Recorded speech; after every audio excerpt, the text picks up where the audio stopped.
والصلاة والسلام على رسوله الكريم أما بعد أعوذ بالله السميع العليم من الشيطان الرجيم من همزه ونفخه ونفثه بسم الله الرحمن الرحیم۔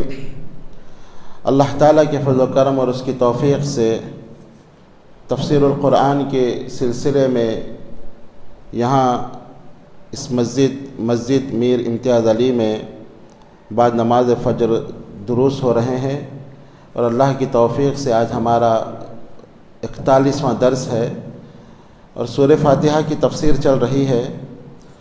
سورہ فاتحہ کی تفسیر میں بسم اللہ الرحمن الرحیم کی تفسیر ہم لوگ سن رہے تھے، اور آپ نے اس سے پہلے یہ جانا کہ بسم اللہ الرحمن الرحیم کی فضیلت کیا ہے اور بسم اللہ الرحمن الرحیم کا معنی کیا ہے۔ اس میں اللہ کا ایک ذاتی نام ہے اور دو صفتی نام ہیں۔ اللہ کا معنی کیا ہے، الرحمن کا معنی کیا ہے، الرحیم کا معنی کیا ہے، ہم نے تفصیل سے یہاں پر جاننے کی کوشش کی ہے۔ یہ بات ذہن میں رکھیں کہ بسم اللہ کا جو با ہے اس کو حروف جر کہتے ہیں۔ حروف جر کا مطلب زیر دینے والا حرف۔ یہ با آنے سے آگے کے حروف کو زیر ملا ہے۔ اصل میں یہ تھا اسم اللہ، میم پہ پیش تھا اسم اللہ، الرحمن رحمان کے نون پہ پیش تھا، الرحیم رحیم کے میم پہ پیش تھا، لیکن با آنے سے اللہ سے پہلے جو میم ہے اس پہ بھی زیر آ گیا، الرحمن کے نون پہ بھی زیر آ گیا اور رحیم کے میم پہ بھی زیر آ گیا، ہو گیا بسم اللہ الرحمن الرحیم۔ تو یہ حروف جر کی وجہ سے ہوا، اور یہ با عربی میں با کے بہت معنی ہیں، لیکن یہاں پر ہم دو معنوں کو استعمال کر سکتے ہیں بسم اللہ میں۔ ایک با استعانت کا معنی دیتا ہے، ایک مصاحبت کا معنی دیتا ہے۔ با اگر استعانت کے معنی میں لیں گے تو اس کا ترجمہ ہوگا بسم اللہ کا اللہ کے نام کی مدد کے ساتھ میں اس کام کا آغاز کر رہا ہوں۔ اگر با مصاحبت کے معنی میں ہم لیں گے تو اس کا ترجمہ ہوگا اللہ کی نام کے برکت کے ساتھ، اور یہاں پر دو معنی بھی صحیح ہے۔ با بمعنی استعانت بھی یہاں درست ہے، اور با بمعنی مصاحبت بھی یہاں پر درست ہے۔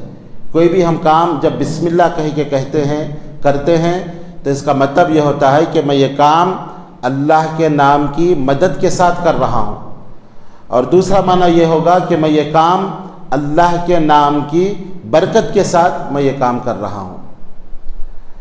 تو بسم اللہ کا معنی ہوا کہ اللہ کے نام کی برکت اور اللہ کے نام کی مدد کے ساتھ میں یہ کام کر رہا ہوں۔ اسی لیے نبی اکرم صلی اللہ علیہ وسلم بسم اللہ کو کثرت کے ساتھ پڑھا کرتے تھے، کیونکہ بسم اللہ الرحمن الرحیم قرآن کی ایک ایسی آیت ہے جو ہماری ضرورت ہے۔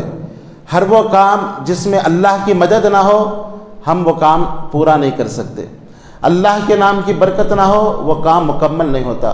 تو اس سے پہلے جس طرح تعوذ کے سلسلے میں یہ کہا گیا تھا اعوذ باللہ من الشیطان الرجیم کے بارے میں کہ یہ تعوذ ہمارے زندگی کی ضرورت ہے، ہماری ضرورت ہے، اسی طرح یہ بسملہ بسم اللہ الرحمن الرحیم کو بسملہ بھی کہا جاتا ہے۔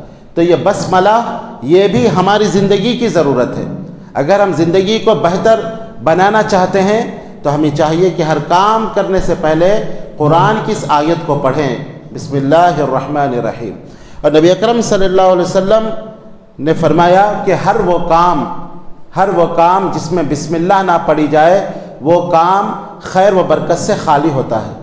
ہر کام کے آغاز میں بسم اللہ پڑھنا چاہیے، اور اس طرح آپ دیکھیں کہ بہت سارے ایسے مواقع ہیں جہاں پہ نبی اکرم صلی اللہ علیہ وسلم بسم اللہ پڑھا کرتے تھے۔ ان مواقع میں سب سے اہم موقع وضو کرنے کا موقع ہے، اس لیے کہ وضو نماز جیسی اہم عبادت کی ابتدا ہے۔ اسی لیے آپ صلی اللہ علیہ وسلم نے فرمایا کہ جو وضو کے شروع میں بسم اللہ نہیں پڑھتا اس کا وضو نہیں ہوتا۔ اگرچہ کہ اس حدیث کے اندر تھوڑا سا کلام ہے، لیکن بہت سارے صحابہ کرام نے اس حدیث کو روایت کیا ہے، جیسے ابو سعید الخدری رضی اللہ عنہ ہے، اور اسی طرح سعید بن زید رضی اللہ عنہ ہے،